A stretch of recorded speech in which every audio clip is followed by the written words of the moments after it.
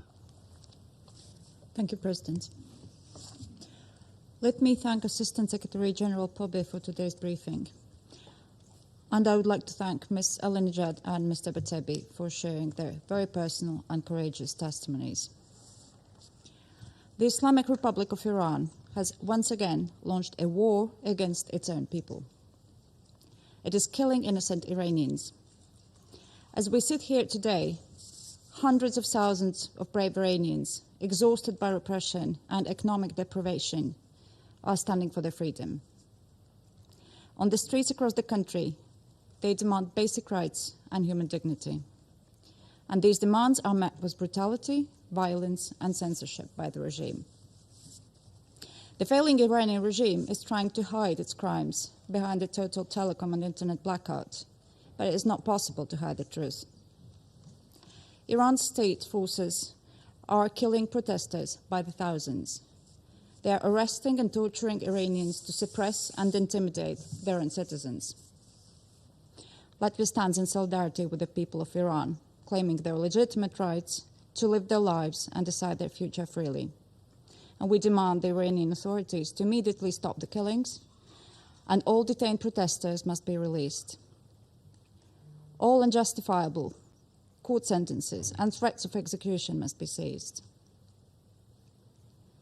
For decades, the Iranian regime has been playing a destabilizing role across the Middle East and beyond. It continues to pursue its illegal nuclear program.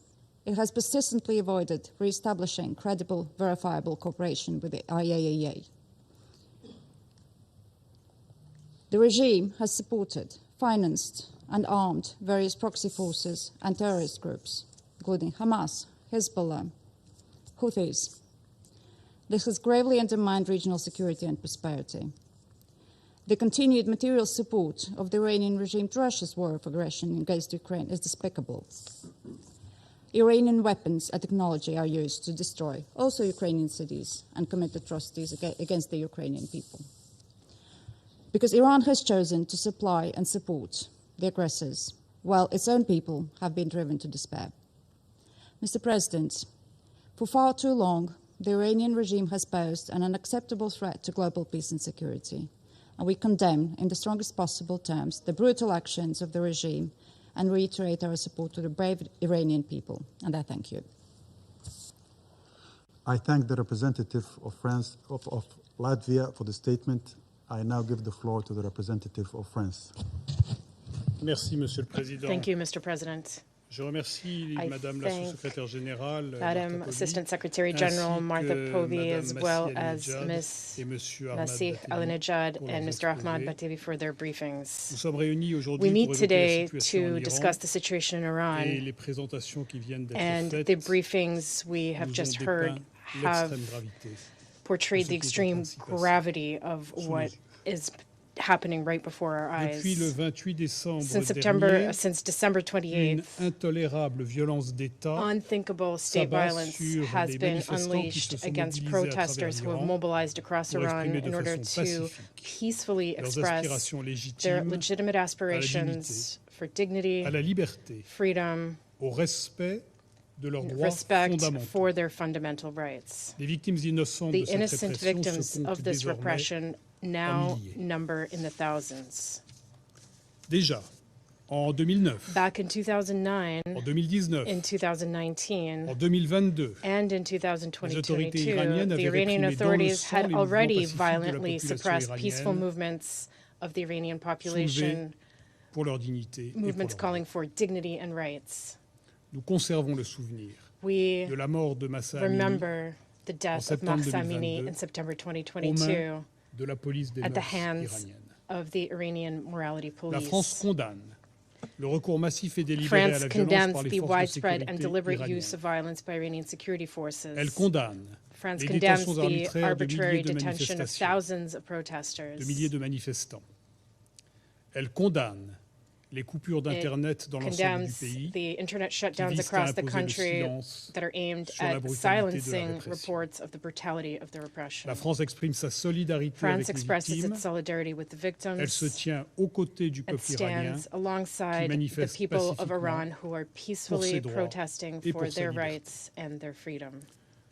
Nous exhortons les autorités iraniennes à se conformer à leurs obligations internationales et à respecter les droits et libertés fondamentales du peuple iranien, en particulier la liberté d'expression, le droit à l'information, la liberté de réunion pacifique. Le président de la République française, M. Emmanuel Macron, s'est exprimé en ce sens.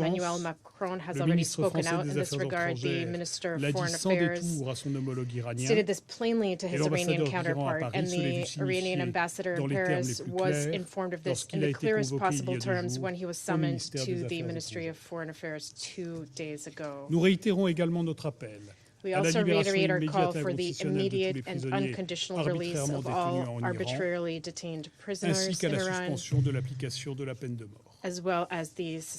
Nous demandons la convocation rapide d'une session extraordinaire du Conseil des droits de l'homme afin d'évoquer la situation en Iran et de charger les mécanismes dédiés d'enquêter sur les violations des droits de l'homme. Monsieur le Président, face à l'ampleur et à la brutalité de la répression, la communauté internationale et le Conseil de sécurité ne peuvent détourner le regard. Il appartient au peuple iranien et à lui seul de décider de son destin.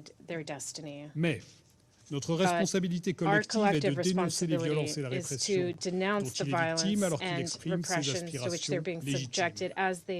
Comme l'a rappelé le président de la République, le respect des libertés fondamentales est une exigence universelle. La dénégation brutale de cette exigence par les autorités iraniennes constitue tout ensemble une violation des responsabilités de l'État à l'égard de sa population et un facteur supplémentaire de menace à la paix et à la sécurité internationale. La vigilance de ce Conseil est d'autant plus justifiée que la situation présente un risque d'escalade très préoccupant. Que l'Iran, nous le savons, continue par ailleurs de mettre en péril la sécurité régionale par le soutien qu'il apporte aux groupes armés non étatiques qui lui sont affiliés. Armed groups Et qu'il affiliated with continue it. de défier le It régime continues to international defy de the international non-proliferation en regime poursuivant un by programme balistique pursuing menaçant, a threatening ballistic ainsi qu'un missile programme program, as nucléaire well as a nuclear program dont les finalités pacifiques whose ne peaceful peuvent pas nature être démontrées the par l'Agence International internationale Atomic de Energy l'énergie Agency has atomique. not been able to verify. Monsieur le Président, Mr. President, avec ses partenaires européens et du G7, with its European la and France est G7 prête partners, France à stands imposer des ready mesures to restrictives impose supplémentaires additional restrictive à l'encontre measures des individus et on entités individuals and impliqués entities dans la répression involved des in manifestations the en Iran. repression of protests La in France Iran. appelle ce Conseil à ne pas France détourner les yeux de ce calls qui se passe en on the Iran. Council to not turn Elle its appelle eyes tous ses away membres from what à is happening in enjoindre les Iran. autorités It calls on iraniennes all its members de to répondre aux urge Iranian aspirations authorities légitimes to de leur respond to the population legitimate aspirations et de of their mettre un terme à la population violence et à la répression and put an sanglante end to the exercée contre violence les and bloody manifestants. repression directed Je against vous the remercie. protesters. Thank you very much. I thank the representative of France for the statement. I now give the floor to the representative of Islamic Republic of Iran.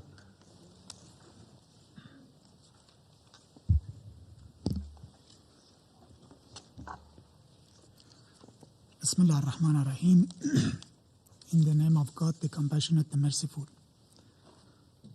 Mr. President, let me state from the outset our firm objection to the participation of the so-called representatives of civil society. I must be absolutely clear. Both briefers imposed by the representative of the United States regime under this false label do not represent Iran's civil society. They represent the political agenda of the United States and Israeli regimes. They have lived outside Iran for more than 2 decades and have consistently engaged in incitement to violence and promotion of extremist and terrorist activities, including advocating and facilitating the use of lethal force against law enforcement officers. Their presence here is therefore neither legitimate nor credible, and it fundamentally undermines the integrity of this discussion. It is shameful that the United States regime transferred this esteemed body to a scene for theater and show, for baseless accusation and statement.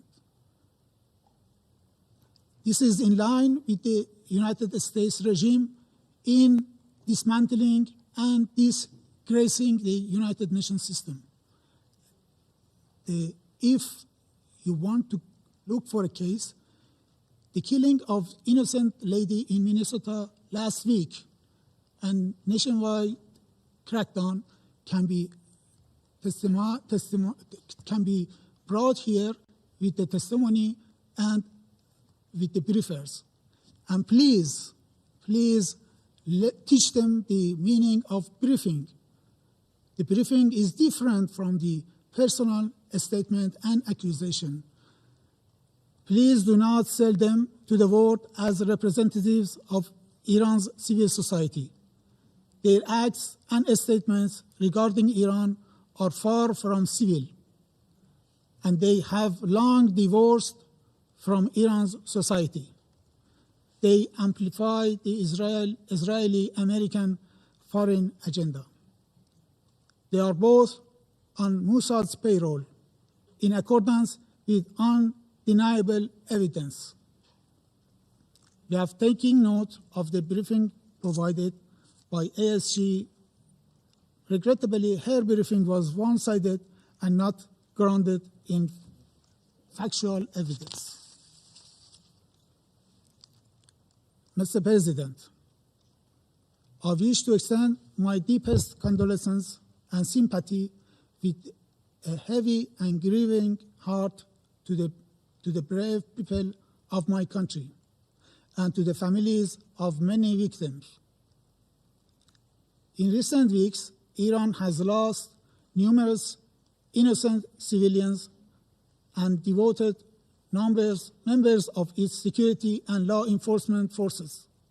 Many of our young people were brutally murdered in acts of extreme violence resulting from the atrocities committed by ISIS. Many of our police officers sacrificed their lives in the line of duty to protect civilians and preserve public order. I speak today on behalf of a nation in mourning. It is deeply regrettable that the representative of the United States regime who requested this meeting has today resorted to lies, distortion of facts, and deliberate misinformation to conceal his country's direct involvement in steering unrest in Iran to violence.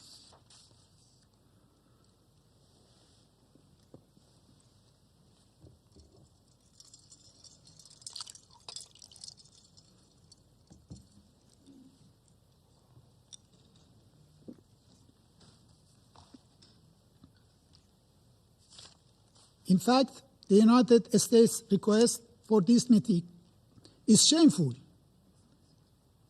To conceal their direct complicity in the crime their mercenaries have committed against our nations from 8 to 10 January. As part of Israel's malicious attempt to drag Americans into another war of aggression against Iran. Under the hollow pretext of concern for the Iranian people and claims of support for human rights, the United States regime is attempting to portray itself as a friend of the Iranian people, while simultaneously laying the groundwork for political destabilization and military intervention under a so-called humanitarian narrative. These claims are particularly cynical when viewed against the United States regime long and well-documented record of unlawful military interventions, regime change operations, and systematic violations of international law and the Charter of the United Nations. Across the world, These policies have led to mass civilian casualties, the collapse of states, prolonged humanitarian disasters, and the emergence and empowerment of extremist and terrorist groups. This is not a matter of opinion.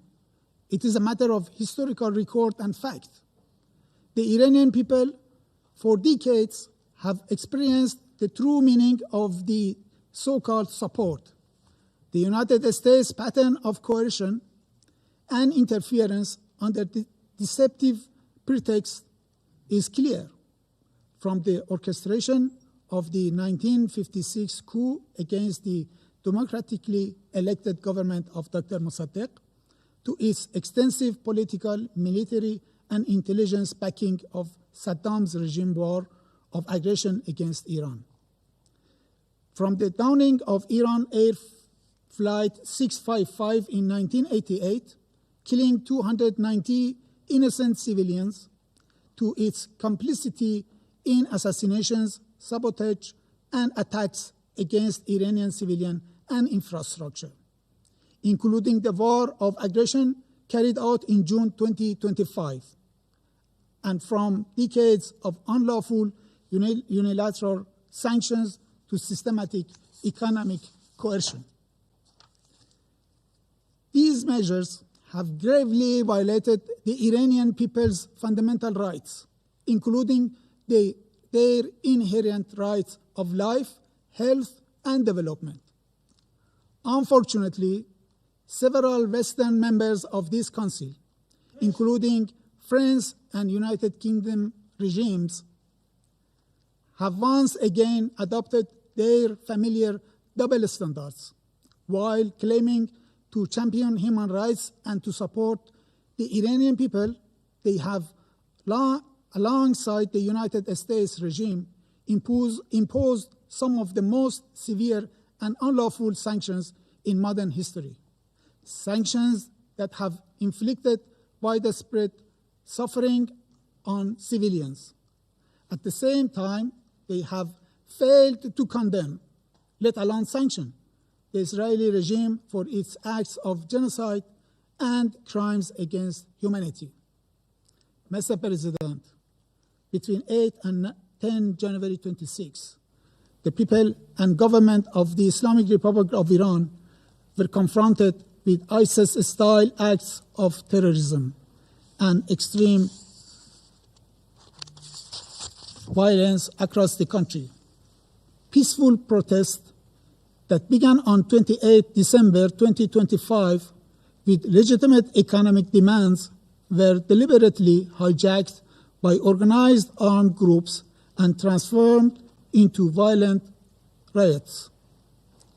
Documented cases include beheading, people being burned alive, police officers and ordinary citizens beaten to death, widespread use of firearms, and the deliberate torching of ambulances, fire engines, health facilities, residential buildings, and places of worship.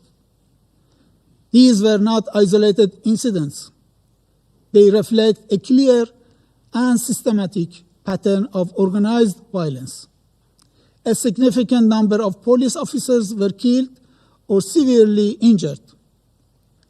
These heavy casualties demonstrate the extreme brutality of terrorist elements. The situation is, in fact, very simple. The United States regime and its accomplices, particularly the Israeli regime, cannot evade responsibility for the innocent blood that has been shed in my country. Unable to achieve their objectives through the 12-day war of aggression against Iran in June 2025, they have now sought to pursue the same goals through political destabilization, internal unrest, and chaos. This strategy relies on manufacturing casualties, spreading false and inflated figures, and creating a pretext for foreign intervention. It is a familiar script, one that has been used repeatedly from Iraq to Libya and to Venezuela.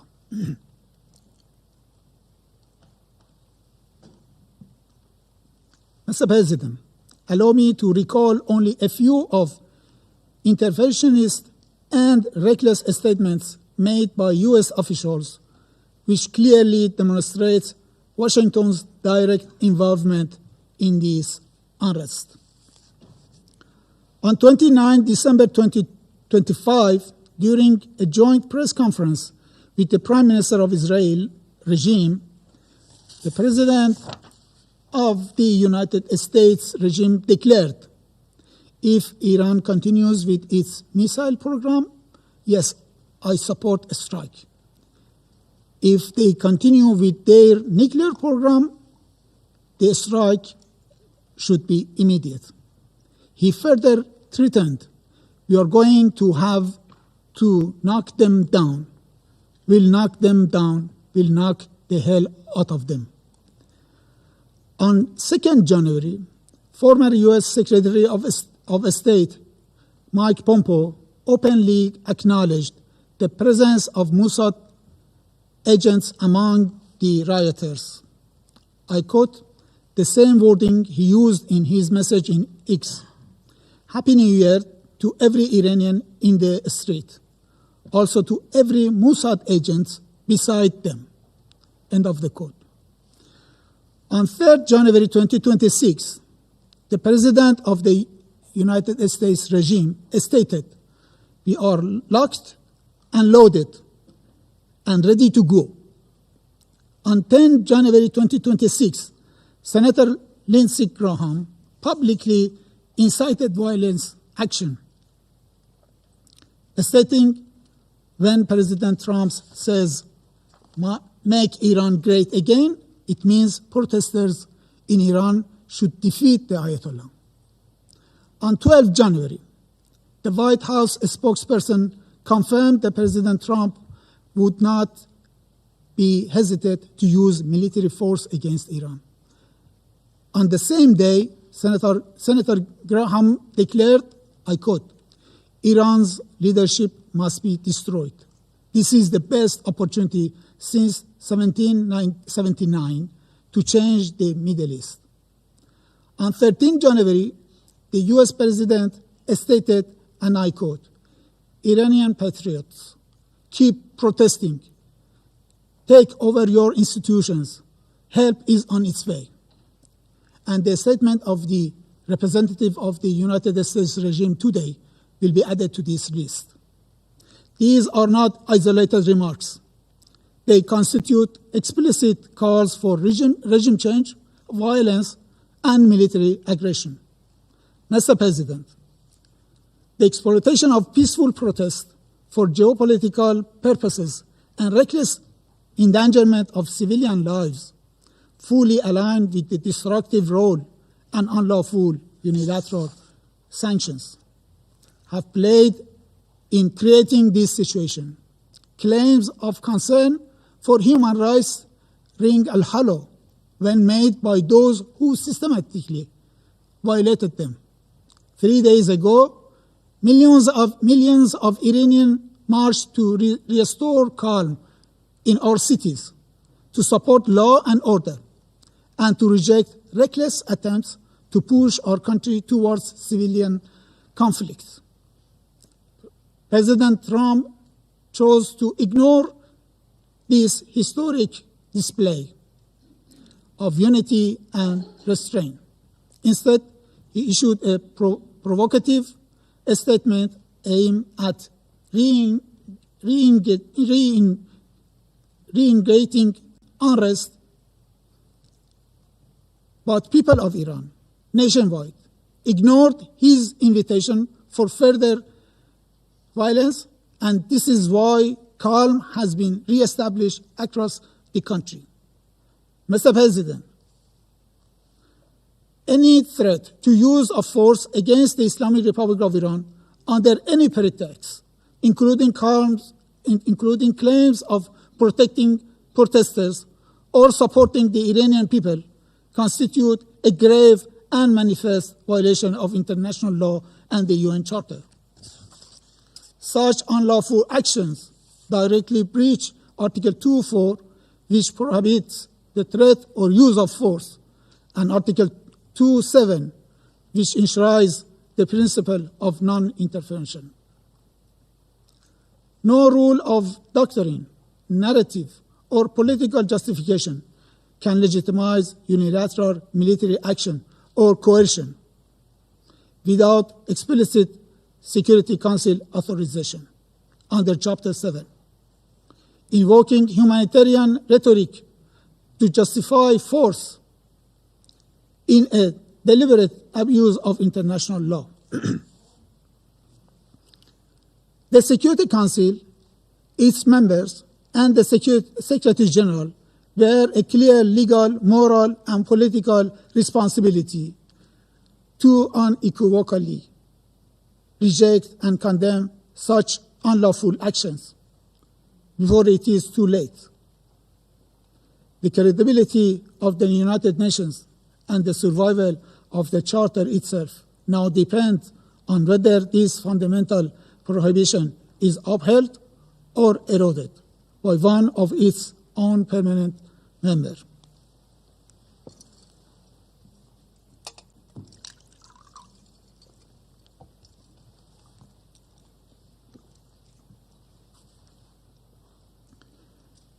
Mr. President, Iran seeks neither escalation nor confrontation.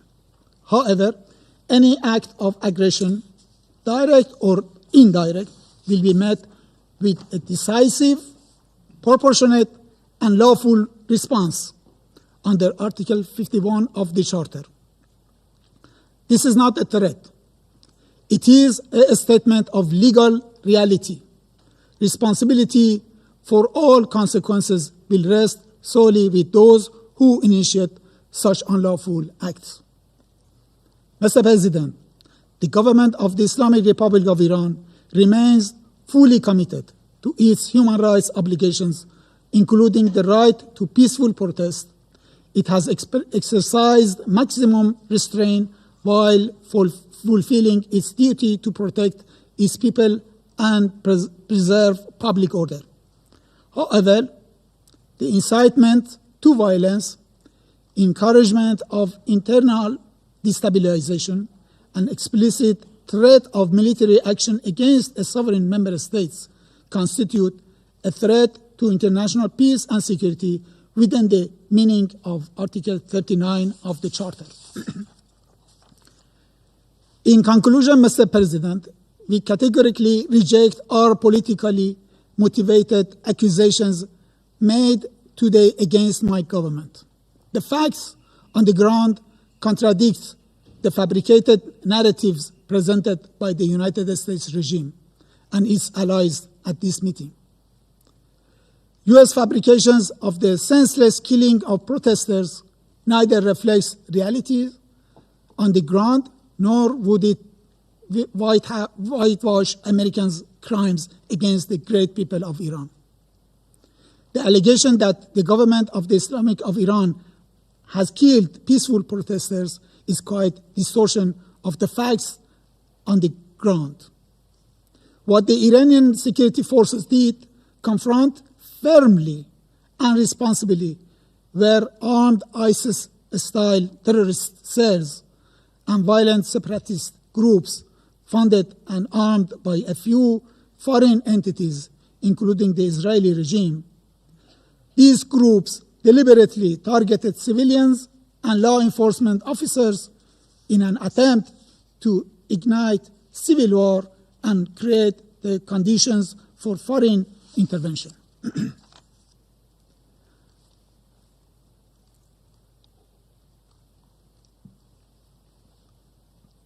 The claim that internet restrictions were imposed to conceal harm to our own people is equally false. On the contrary,